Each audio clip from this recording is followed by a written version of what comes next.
Well, hello, creatives, community, and kind folks out there. Welcome to RPG with DBJ, and welcome to this week's subject where we talk about crisis. Yeah, crises, panic situations, and using them in our tabletop RPG games. This week, excuse me, today is Wednesday, and so on Wednesday, we talk world building. Yes, it is World Building Wednesday, and whatever subject that we've picked, however simple or strange or oddly non-specific to tabletop games, although this one, I'm pretty sure you brilliant people out there already have quite a few ideas.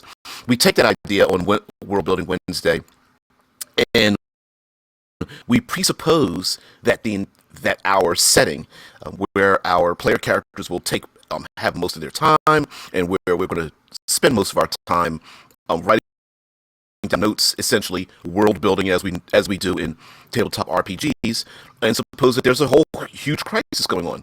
Now, I will say that through the brilliance of those who are part of this channel, I'm looking at you there, Tesla Ranger and Deadman, that they supply me with tons of information that we can pull from. And if you are the type who is very heavily into various social medias, you will find that on this video, this is one of the few channels that simulcasts over to, as it says in the video, onto Twitch, YouTube, and Discord simultaneously Monday through Friday for an hour of unscripted content. And today we're going to go over Apocalypse How. Yeah, there's a link in the Discord. There's a link in the Discord to TV tropes, which if you've never been there, I'm sorry you haven't, and if you have been there, it's like getting lost down the rabbit hole of Wikipedia or something like that. But it talks about the TV tropes, TVs and movies, of course, about the tropes in media and how the world is destroyed. And of course, we've been talking about the crisis of all types, and how it's a very easy and quite useful tool to have in our back pocket in our role-playing games. I mean, to summarize a little bit,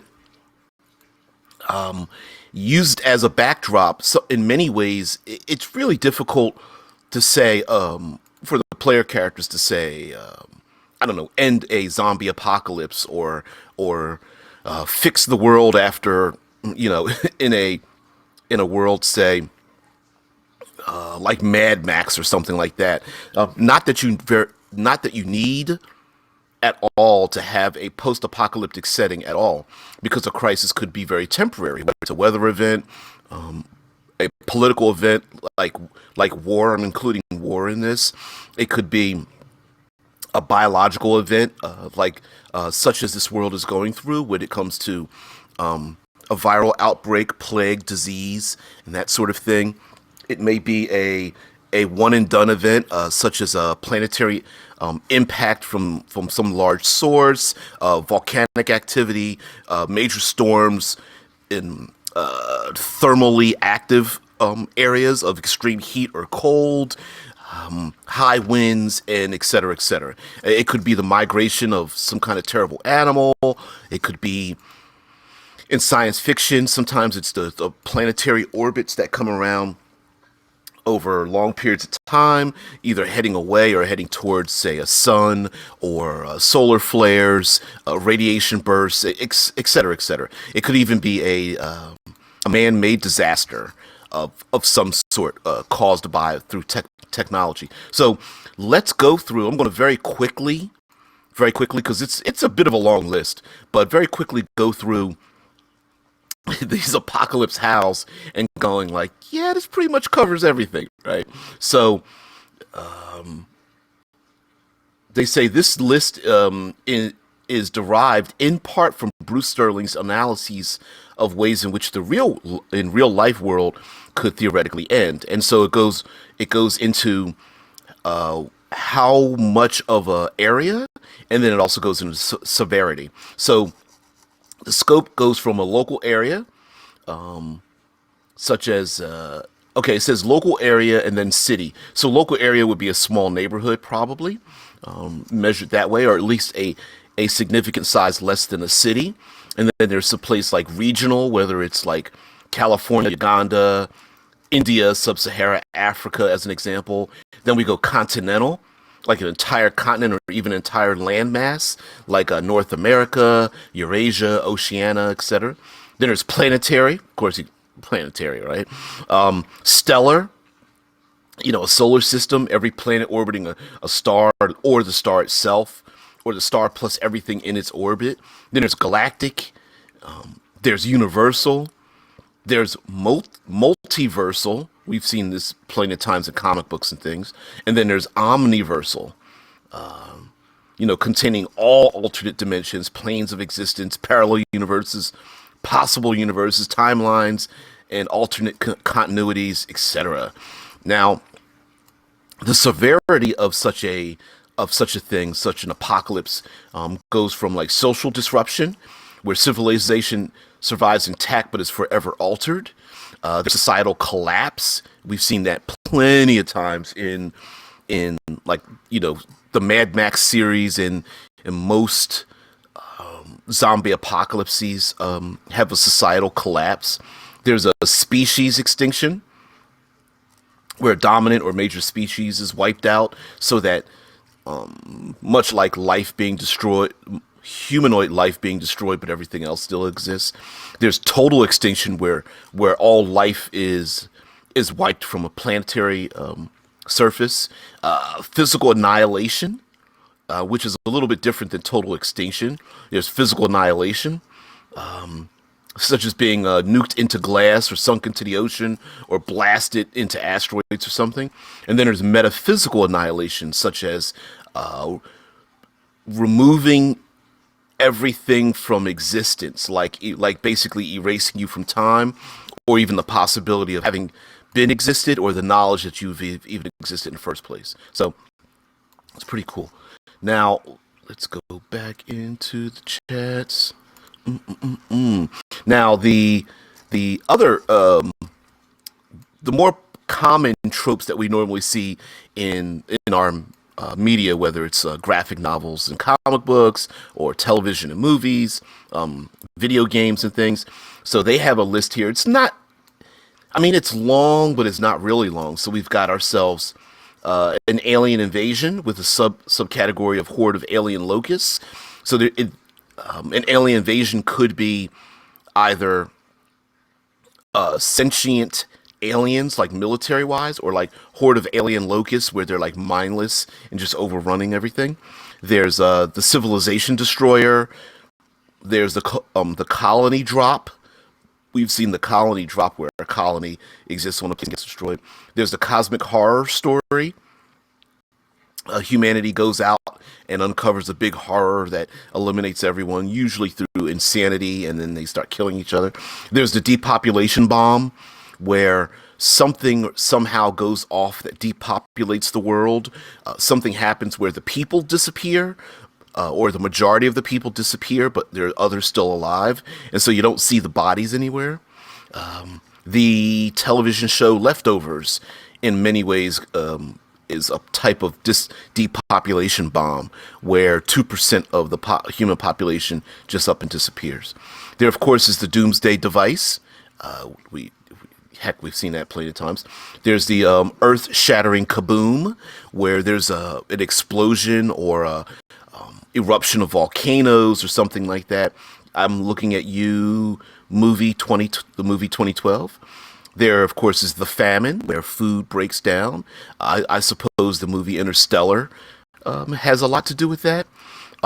Gaia's Vengeance, where there's the Earth itself seems to be rebelling against the plague of humanity that's on it. There's the Horsemen of Apocalypse, not done very often, but that's more arcane of a type of apocalypse, where there are literal or metaphysical horsemen of apocalypse, and the prediction of the four horsemen's war, death, famine and pestilence go out into the world, and people are predicting the end of the world due to maybe some kind of signs or something like that. There's hostile terraforming. We've seen that in, say, the movie Oblivion, and seen that in, or at least tried to do that in the movie Man of Steel. And of course, that might be the purpose of an alien invasion as well, where aliens come and try to terraform the planet. There's also the Destroyer of Worlds, which is very similar to another one on here called the Omnicidal Maniac. Thanos, anyone? There's the Nukem and the nuclear option. Of course, there's always the ever-present threat of nuclear annihilation. Existential, the removal of yourself through existential crises. We've definitely seen this over and over again, where the world exists after the bombs have been dropped. There's also orbital bombardment. We're looking at you, Cyberpunk, where you just take tungsten steel rods and just launch them at the planet, and the people living up in space are like, yeah, it's your fault. Of course, bringing up the plague, and some would claim that we're going through a little bit of that today. There's also the Planet Eater, looking at you there, Galactus, or what's the dumb creature in, or the poorly rendered creature in the Green Lantern movie, Parallax. That's it. The Planet Eater. Then there's, of course, World War III, or World War whatever. World War whatever. World War III, of course, is, everybody, the next war to end all wars will be World War III. There's the world wrecking wave, where tidal forces have pretty much wiped everything out. I suppose the ultimate culmination of that would be Water World, in which the water has basically swept over nearly every landmass except the Himalayas. And then there's, of course, the zombie apocalypse. Whew, got through that list. Yeah, those tropes are easy to pull from, and great to use in your world building.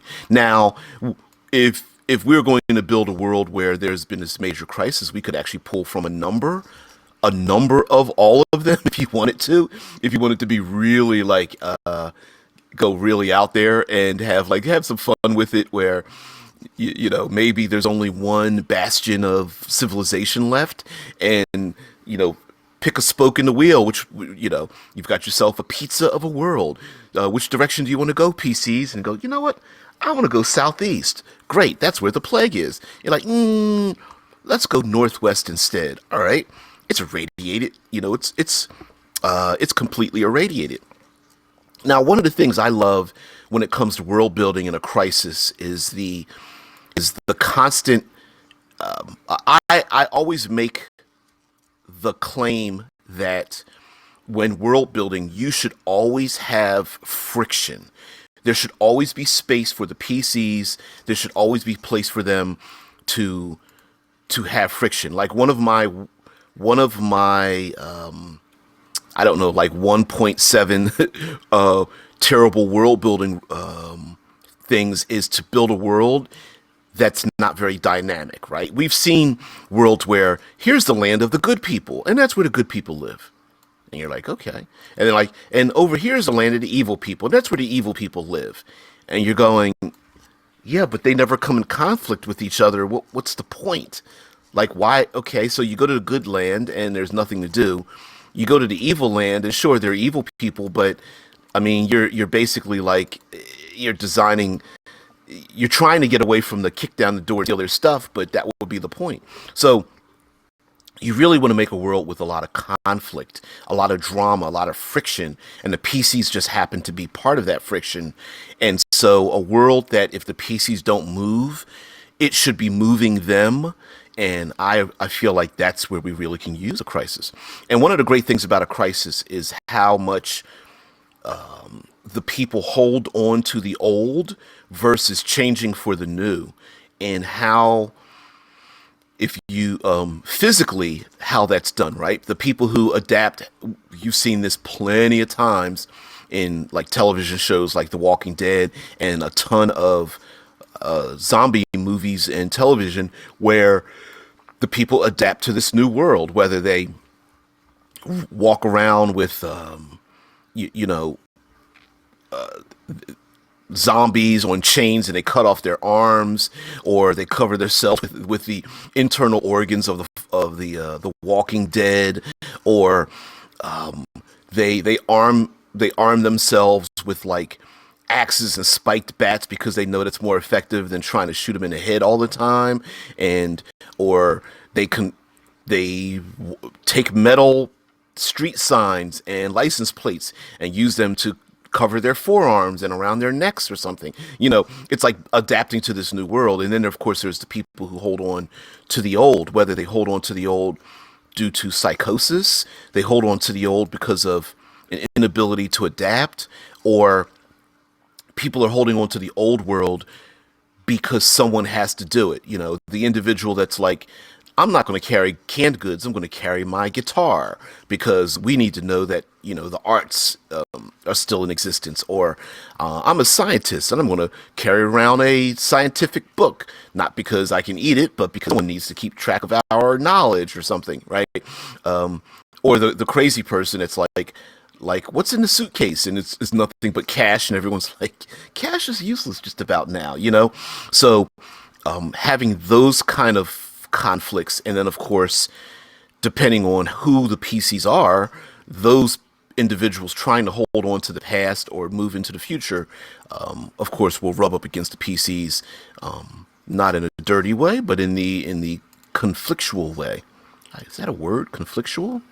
It is today. So when it comes to world building in a crisis, much like, say, a movie like The Quiet Place, where people learn to use sound as a defensive measure, whether it's filling cans with rocks and throwing them so that the creatures that are super sensitive to hearing hear it while they walk around without shoes and eat off of plates made out of lettuce, heads of lettuce, or leaves of lettuce, and they're playing board games made with pieces of cotton and twine and such that make no noise.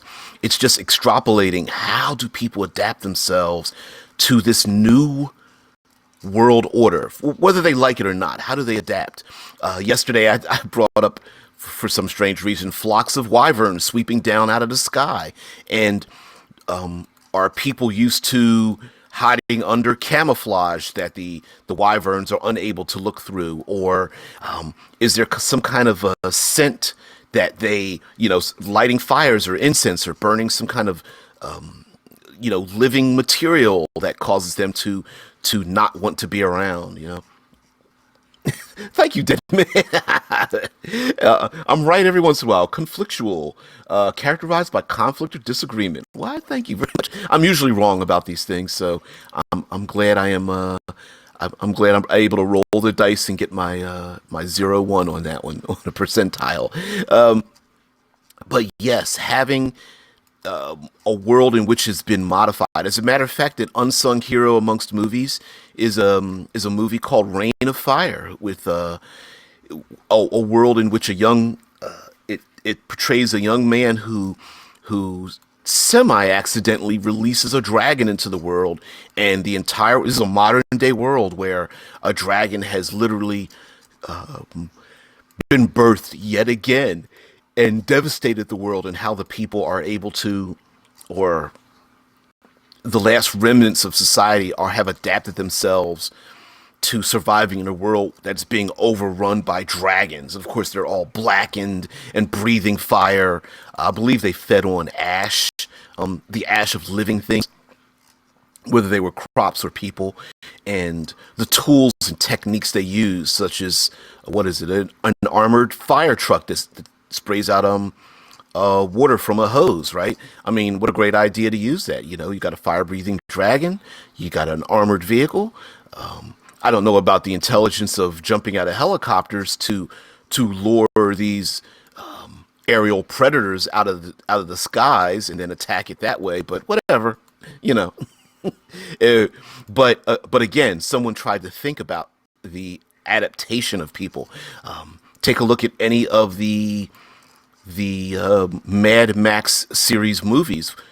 No matter their quality of towards one side of the scale or the other, there's a lot of world building in that. The idea of taking bits, detritus of the old society and reskinning it, reflavoring it, breaking it apart, and then using its component parts for yourself, especially like weapons and things like that. Although, not sure how so many people have time to put a ton of tattoos on themselves, but whatever. Great movies, great movies thereof. Now, one thing to include in a world building, especially if you're doing a world building and you're starting the beginning of an apocalypse, is to understand what the reward structure is in this particular setting, whether it's temporary or permanent, and what are the not just the reward structures but the harm structures. An example would be a very common fantasy trope we use in tabletop gaming is the idea of magic being part of the economy, meaning like magic is corrupted, magic will drive you insane, magic is a difficult commodity, magic is stolen from the gods, magic is disappearing from the world, and then behind that, if you're going to say that, then you must create some sort of economy of magic, whether it means that the characters must go out of their way to find particular sources of energy for their magic. Maybe well, thank you there, Scott Poe. Yeah, the postman was right. Package carriers will be our last hope. You know, I'm feeling a little bit of pride out there delivering the mail because feeling like we received a letter from our postmaster talking about how we postmen are representative of the continuation of society, that there is a greater world out there and that people aren't alone in what they're going through. And it is true, especially for like a lot of elderly people who, of course, have had limited contact with a lot of their family on a physical level. They get to see us on a daily basis. So I feel really good about that, about providing that emotional, being that emotional symbol, I suppose, that the world is still running. That's kind of cool. Now, much like the movie The Postman itself, you know, the of course the point, while the movie, you know, forget the quality of the movie, the point of that particular crisis, of course, was there was some ephemeral last war that happened. They don't really tell you what that war is, and of course, I went through the list of types of apocalypses, you know. Thanks. And the point of that was you have this con man who decides to put on a postal outfit and claim that the world has been reunited. And the character comes to find out that a lot of people understand that, you know what,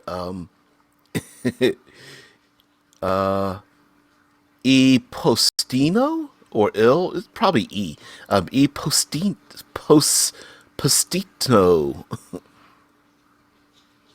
in Spanish.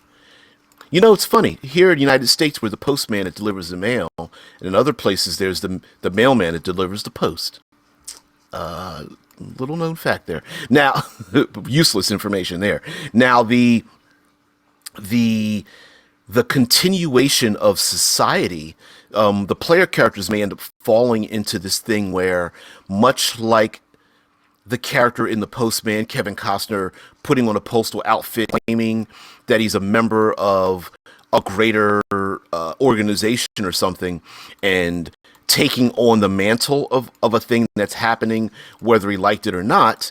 The player characters may represent something in this world, whether they choose to or not. You know, a character that's part of of a royal or a knight's order that's walking around. The people may want to gather around these individuals or something. The bard that sings stories. The people may want to follow this bardic individual who's telling stories or is a soothsayer or what have you.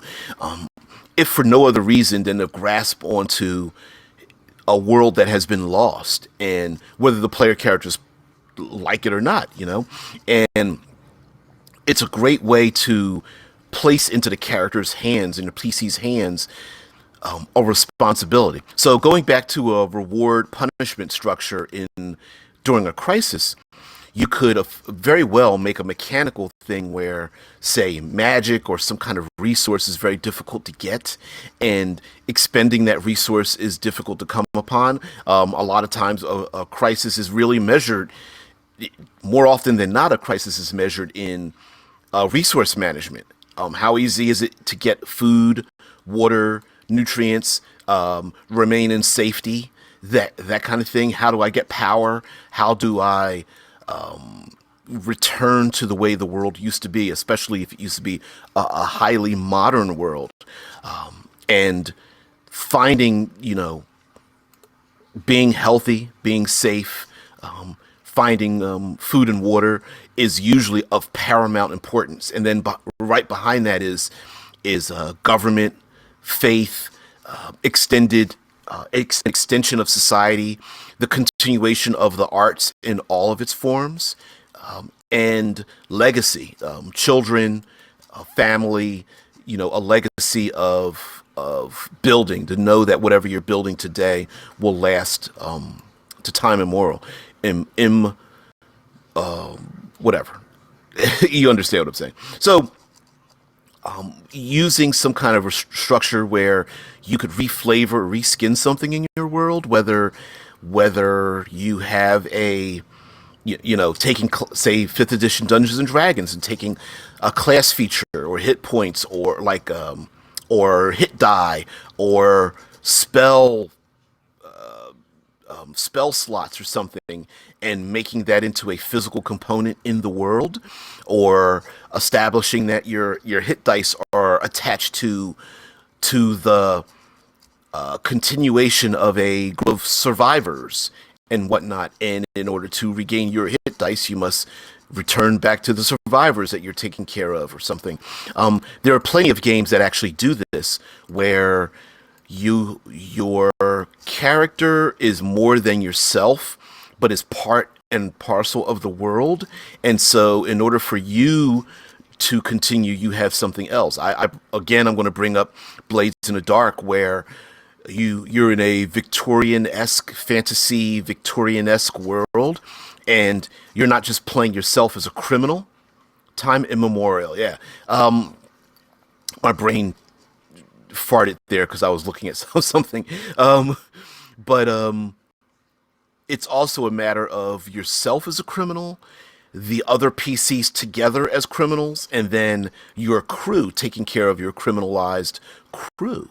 And so establishing a new order. Let's say you are about to say samurai, which counts for samurai, but let's say you're Jedi and you're trying to establish a new Jedi order, and the continuation of the Jedi Order is just as important as being a badass yourself and cutting people down. The same thing goes for any war movie. War movies count as a crisis because the people in it want to return to their normal society, and they are in a war zone. And so it's not just about them, but ensuring that their compatriots survive, or that it's a continuation of the society that they're trying to protect. So make sure that if we're going to world build with a crisis, that the greater world still exists. It can be very easy for player characters to devolve into turtling up and becoming selfish, and essentially going like, well, the outside world doesn't matter to me, and I really don't care how many people die. My character's 12th level. Nothing's going to happen to me, so I'm just going to keep going about my business, as opposed to saying, temporarily the loss of society is a loss to you as an individual, whether it's due to despair and insanity, whether it's due to merging it with class-like features and whatnot, whether it's simply due to their health and well-being, that the larger whole, the greater world, and not necessarily that the players need to be good guys, but that the greater world is just as needed just as much as the continuation of themselves, you know? And so also, I think one of the hard parts, a lot of times when it comes to world building in a crisis, and is the fact that we like to ask of our players, like, give us a background, give us some NPCs, um, trying to find something for the PC to latch onto, and then you have a crisis which destroys all of that, right? You know, if you design a world, let's say for example, you design a world where the PCs must go on around the world in 80 days. Basically, you've designed like a hex crawl kind of. You're going to travel the world, and you're going to travel, you know, a large measurement of time and or space away from civilization, right? It's going to take you 3 weeks to get to the place on the map to go after the big evil, right? It's going to take you 12 leagues to get to the place with the evil thing that's destroying the thing that has done the thing, right? And it can be pretty easy, especially if you're taking human beings and separating them far away from civilization, where it's only them and their wits, to then ask of them to be attached to the world.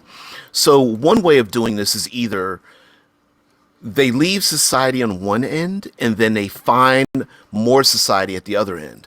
I'll bring up Mad Max for this, where the original Mad Max movie was just him and a couple of like strange outback cops, and his wife and child are killed. Great, you never see it, but it's a great image of how they do it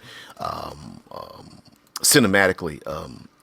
And so Mad Max is this individual who has no ties, and very much like Wolverine in the comic books, very much like Batman has done this many times, and of course you'll see this in the character of Mad Max, where people don't even know his name, and I think he barely ever introduces himself as Max.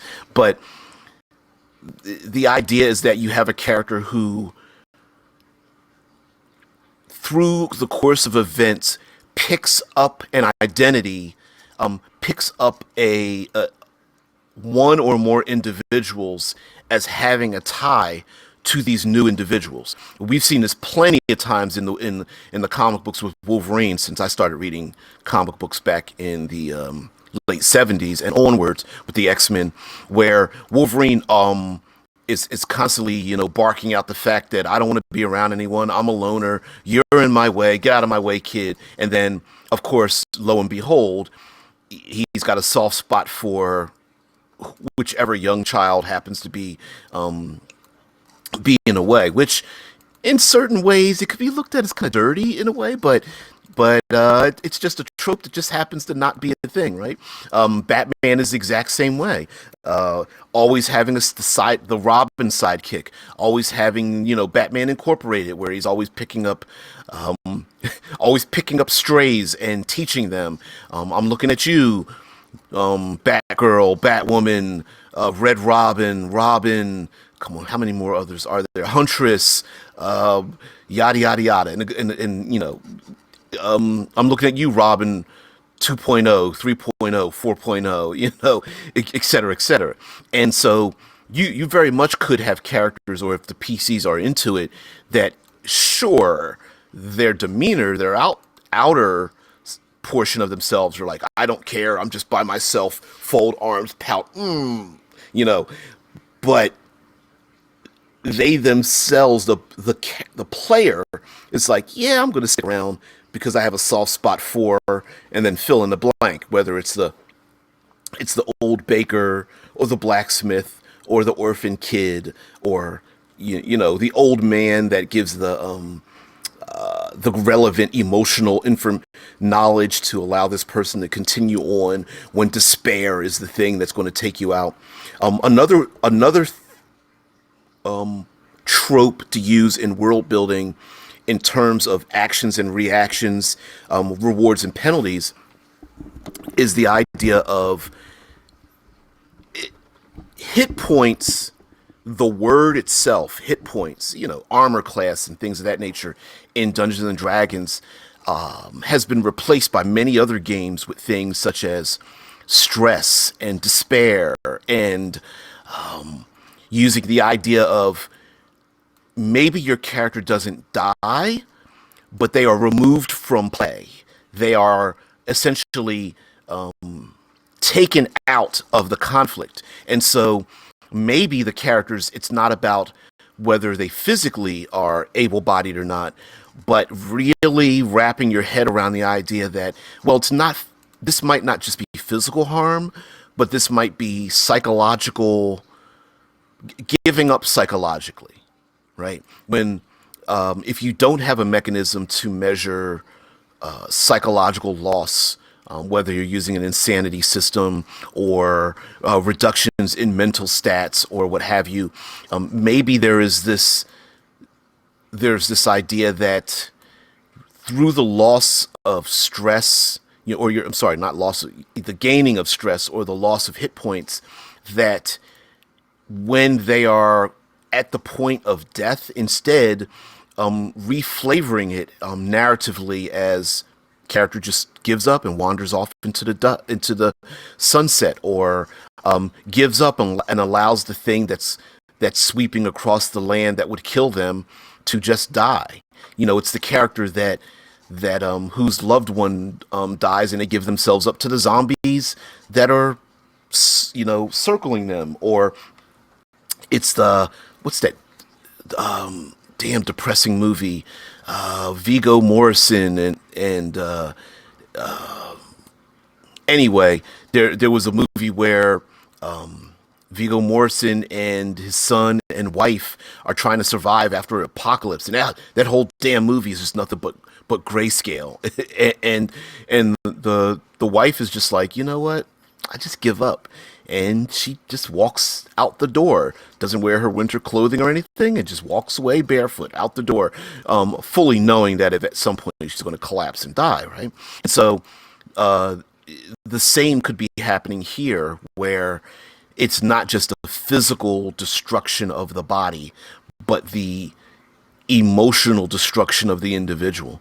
And while some players may not really embrace that, or maybe your game system, you know, it would be, some people may not want to wrap their heads around the fact that, wait, you're saying like, if I miss all of my death saves on my character in Dungeons and Dragons, that I haven't really died, I've just given up. It's like, yeah, the road. Thank you, Jay. Thank you. It is the road. Damn, that movie's depressing. I mean, just look, just the cinematography in that movie is gorgeous in the fact that it makes you depressed just looking at it. Yeah, that's, and a little more realistic when it comes to a post-apocalypse. Not too many heroes in that one, but again, tying in a loved one, having an anchor, a tie, a connection to something else that represents the abilities of that character. You could very much make it into a material thing, right? So moving on, of course, into world building when it comes to a crisis, is the fact that maybe the crisis really is temporary. There is again, weather events might be something temporary. Something falls from the sky, migratory. Thank you there, dead man. Migratory creatures, whether they're flying or moving through the landscape, a plague that sweeps through a particular region or something. Humanity, or in our real world, we've been hit with plenty of plagues. Ones that come over my head, diseases and plagues and bacterial infections and things. I'm looking at you, Black Plague and Spanish flu and polio and something red. I can't think of it. Malaria and what's recent? MERS and SARS and H1N1 and of course Corona or COVID-19. And Ebola. We don't have a shortage of things that sweep through regions. HIV. We don't have a shortage of diseases that sweep through regions, but then we get used to it. I'm looking at you there, Cancer. Something that the scarlet fever. Thank you, Red. I was like, Red, something red. Thank you, Scott. Scarlet fever. I told you that you guys make me look brilliant. I am an empty vessel. Pour in your fluid, and I will take it inside me. Wait a minute. That sounded dirty. Yeah, I'll leave it as is. So, whether if you have a temporary crisis, first of all, this means that you don't have to redesign your world, right? You don't have to take a big piece of paper and ball it up and throw it in a corner and start all over again. Yes, you can still play your copy of Forgotten Realms or something like that if you want to do that, but yeah, Jay's like, phrasing. Yeah, some things are better left said not in the men's room. Don't go into the restroom and say some things because they might be seen as a little bit inappropriate. So that's what she said. Anyway, the using a temporary crisis, of course, you can throw in a really cool monkey wrench if you really want to do something different in your world, especially if it's like something fell out of the sky and now magic in my classic D&D world has changed, or we're doing a sci-fi Star Trek exploration, but now I really wanted to have this idea with an alien invasion, and maybe the crew of my Star Trek game are now trapped on the planet, and so they're involved in this major invasion with the Civil War and blah, blah, blah, right? You might want to change that up a bit. Like, instead of doing Monster of the Week, maybe you want your players to sit still and be involved with the community that's there, maybe the PCs are going through a swamp and they're starting to get connections with the lizard folk there, and you're like, you know what? How about we just stay in the swamp? It would be kind of cool if they make ties and they start teaching the lizard baby folk their skills, and maybe one of the PCs becomes one of the lizard folk. I know he's been wanting to design a new character. This is a great opportunity for them to stay with this tribe. So, hey, a good idea might be to threaten the swampy community with something that's sweeping through the region or whatever, and then you leave them there. So it can be something very temporary, and it's a great way. Not only is doing something temporary in your world building, it's also a great way for you as a game master to leave in your back pocket a temporary way for you to allow your characters to be a badass in a different manner, and then remove that from them without making it feel heavy-handed, such as trying to remove the magic items that you gave your PCs, and now you're scared of them. Yeah, Deadman brings up Star Trek Insurrection. Yep. Basically taking the prototypical Star Trek, right, where it's Star Trek and we're going to go for planet to planet. It's planet of the week, right? And instead making them part of a collective thing going on, becoming far more integrated into a community or political regime or something like that, with each character taking a different side of a particular issue. I would even say that take an example would be the movie Black Panther, right? If you take the movie Black Panther, it very easily could just be, well, it's about one character. It's T'Challa, the Black Panther. It's about this character. Whereas the movie, while some people, depending on your culture, especially if you're not part of the States, you're like, it was a good movie, but I don't get it. But the idea is that in many ways, the Black Panther wasn't the main character. he was surrounded by an ensemble of other characters all dealing with the same issue. And so let's say, for example, a player character wants to play a lizard folk, but there's no really good way to insert this lizard folk character into the game or even into the world that makes sense. But maybe, just maybe, a crisis causes the characters to merge with the lizard folk tribe. So now you have a story reason behind inserting them. Like someone like me, like I'm an old grognard, and the idea that people want to play drow elves and lizard folk and tieflings and stuff like that kind of grates on me in a sarcastic kind of way. And but as a creative, because there it's very easy to be a destructive creator. Um, a de- my definition of destructive creator is someone who looks at a thing and goes, "Yeah, there's no that doesn't exist," or "There's no reason for that to be," or "In my world, there's no reason for that to be in my thing," or the classic, "That's not realistic because this would happen," right? And of course, fill in the equation the way you want to. It's very easy to cast things aside that, like, well, that doesn't fit into my world, right? Especially when you say, my world is made up of all human beings. There's no such thing as tieflings and dragonborn and blah, blah, blah. But you may have, maybe, just maybe, there is a there is a happy medium. There is a creative method instead of using creative destruction. Yeah, to put something in there. Dead Man's like, George R. Martin, a destructor?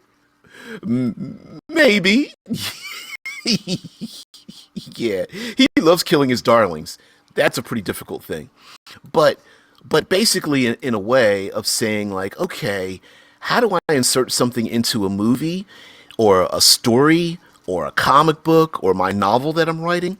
And the best way to do that is to establish some kind of tie. And a great way to do that is take a crisis. Remember, one of the best ways to one of the two I find best ways to organize a party of disparate personalities is to, one, have a unifying theme, right? This is a session zero idea where everyone says, and you can get online. I'm not the only talking head. There's plenty of people who say, have a session zero, come up with a reason why all the player characters are together. Now, usually the unifying theme is like a big bad, or that unifying theme is, the evil dragon is destroying the landscape, so my assassin is willing to work with your paladin, right? The other unifying theme is everyone comes from the same background. Okay, we are all loyal to the young king. I might be the mentor, you might be the sage, you might be the guard, you might be the royal assassin, I'm the royal knight, but we are all loyal to the crown, let's say. But another unifying theme is one of situational unification. So everyone on the same bus gets hit by the same radiation and become superheroes, right? Or everyone is on the same cruise ship that gets lost in the Bermuda Triangle, or everyone is in the same caravan, or are all the same refugees fleeing the destruction of one city to be attacked by bandits on the road, and so now we have to work together. So in introducing the player characters into a crisis might be the unifying, hey, listen, it's a zombie apocalypse. Even though this might be temporary, we need to work together, despite the fact that we come from different walks of life, and work together to be in the same world. Yes, I know I'm a dark elf from the evil, dark nasty in the underworld, and yes, I know you're I don't know, an Asimar from the goody two shoes area up above, but I don't want to die and you don't want to die, and there's an evil lich sweeping through the region with a plague of with I don't know plague laced zombies that are sweeping through the upper regions and the lower regions. So while we may not normally work together, in this particular situation, you're willing to put aside you know, your lawful stupidness, and I'm willing to put away my, chaotic stupidness to work together for one particular goal. So a crisis is a really good thing to put everybody on the same page. Everyone on the same airplane is about to crash. It's been overrun by snakes or zombies or terrorists or something, right? A unifying theme. All the police, the maverick cop and the cop that likes to do it by the book, working together to take down the killer. A greater threat is a great way to unify something, and especially in your world, if there isn't a unifying theme, a crisis is a great way to say, "Hey guys, the sky is falling," right? For whatever reason that might be.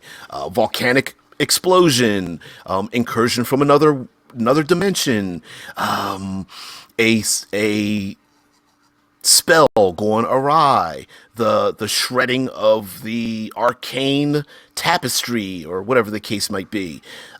Again, some more zombie apocalypse, right? And so characters who normally would never even associate with each other, or you feel they wouldn't associate with each other, and you really need a good excuse as to why they're doing the thing, to have the thing. This might be a good reason to do it. And having a tie with, say, family is, or attached to a crown, or something like that, is a really good idea as well, especially if you're playing a game. I'll bring up Iscloth.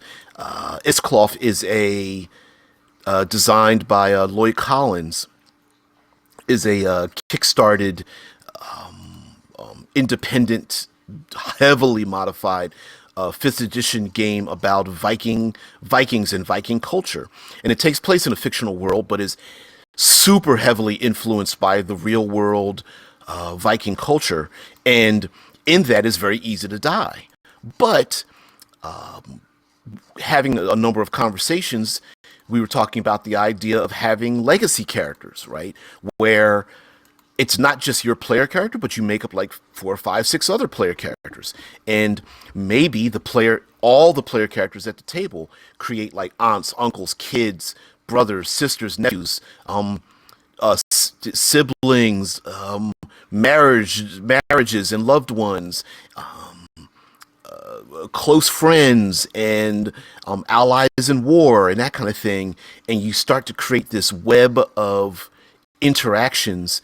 And so that's a great thing that a crisis will do, where a family sticks together. I'm looking at you, Netflix show Lost in Space, right? Where the mom, the dad, and the kids all each have their own specialties, their own capabilities, and of course you could reskin, reflavor, reuse a gaming system where, well, why is my character, how are we all equal when my character is older than your character? Well, it's because, you focused on one aspect of life, while my character might be more open-minded but maybe less physical, so I'm able to use some other part of my life or something. And of course, that show heavily relied on that. The dad was military, the mom a scientist, the one son was the robot controller person, the one daughter was the prodigy, and the second daughter was the accidental screw up, I suppose. And so each of them had their own specialties. Hey, my character's going to specialize in luck, and my other character, this person's going to specialize in magic. Well, my character's going to specialize in, learning a lot of skills or something, whatever the case might be. So lastly, in world building, especially with a crisis, is having it in your back pocket, meaning don't ignore all of the other gaming tropes that we use for adventure. Dungeon delving is the epitome of the gaming trope, right? Don't ignore any of that. Political intrigue, don't ignore that at all. Criminal heists, sneaking and espionage and all that kind of business. Resource management, don't ignore any of that. But the crisis can always be in your back pocket. It could always be in the background to use as a thing to eliminate analysis paralysis. It can be the thing where you're stuck and you're like, man, how do I don't have an idea for this game, and I've been thinking all week, and it's another Tuesday night, and we're supposed to game again, and I don't have anything. Oh, I know. I'll refer back to my my crisis, right? If you've got flocks of wyverns flying around, it still doesn't mean that the player characters aren't trying to break into hidden enclaves to steal pertinent information or rescue kidnapped victims or go after stashes of gold or assassinate political targets or do battle with enemies on the borders of countries. All that stuff is still going on, but you still have these flocks of wyverns flying overhead, and it's getting worse and worse, right? And of course you have this, I love my triangles. Of course it can be used as it's probably best as described as something else, but my triangle is player characters, adversary, and then a third element. And that third element is your crisis. Whether that third element are those destructive necrotic storms shooting down black lightning bolts out the sky, whether it's volcanic eruptions and it's just spewing more and more flaming debris, noxious fumes and shaking the earth and splitting it open and spilling lava everywhere, or whether it's those flocks of wyverns again that while you're fighting your enemy on the battlefield, you're like, oh, damn it, the wyverns are here again, and now you and your enemies are taking shelter, in a cave in the same location, and you're looking at each other like, we could kill each other right now, but we kind of need to work together to get rid of the wyverns. Are they going to backstab me when I turn my back to go, shoot at the wyverns, or what's going to happen here, right? So, using your crisis as a tool, as a not really a crutch, but but as a method of saying, man, how do I disrupt the usual? How do I disrupt the norm? I know. Flocks of wyverns, Scott Poe says in Wyvern Apocalypse, some ransom demands are going to turn out to actually be opportunistic cash grabs of wyvern victims. Well, yeah, hell's yeah, right? They could just, when you're trying to exchange the gold for the kidnapped victim, and something happens, and the kidnapped victim is like, "Ooh, is that cash sitting on the ground? Me gonna takey." You're like, hey, someone's like, hey, I want to do a pirate game where we're on ships and we're traveling across these long series of islands in an archipelago, and you're like, great. Remember, guys, still got to worry about the wyvern apocalypse, and they're like, yeah, that's cool, Not, of course, I'm not claiming that you need to have a wyvern apocalypse, but you get my point, right? Especially if it's like, what's another good trope, like the demonic infestation, where there's a portal and demons and or devils are sweeping into the fiendish beings from the outer realms or sweeping through the land or something, right? And sure, it's an apocalypse. There's, hell, there's demons everywhere. But also there's this idea that not only are there demons everywhere, but maybe people are making deals with those demons, or they are one or more of their family members have been infested with one of the demons, or maybe someone was poisoned or bitten by one of the demons and they're going to turn into one, or maybe they're hiding a particular demon in their basement because for some reason this demon has protected one of their loved ones, and for some reason a demon has a soft spot for one of the family members, or there's a rich merchant that made a deal with one of these demons, and the demon's like, well, I get to take your soul, and the rich merchant's like, the hell you will, you still owe me my wish, damn it. That kind of thing. But anyway, guys, thank you very much for letting me to just spout out like I normally do, unscripted each day, Monday through Friday. So, yeah, guess what? Off to my side, there's a thumbs up. There's a little share, like, whatever buttons or something like that. If you don't mind, just please like, share, subscribe, follow on Twitch or whatever if you want to support long form content. And if you know someone who's stuck at home, bored, might want to participate in a podcasty simulcast type of show, or maybe they're suffering from insomnia, or they're having like excessive anal leakage, tune into the show. Maybe I can help out with that. Has been proven, 5 out of 4 doctors have proven that this show will cure you of your insomnia and or reducing your anal leakage by a good percentage, maybe 10% or more. By the way, the comments just said right here may or may not be true, according to the FDA. Anyway, guys, have a great one. I will see you later. See ya. Bye.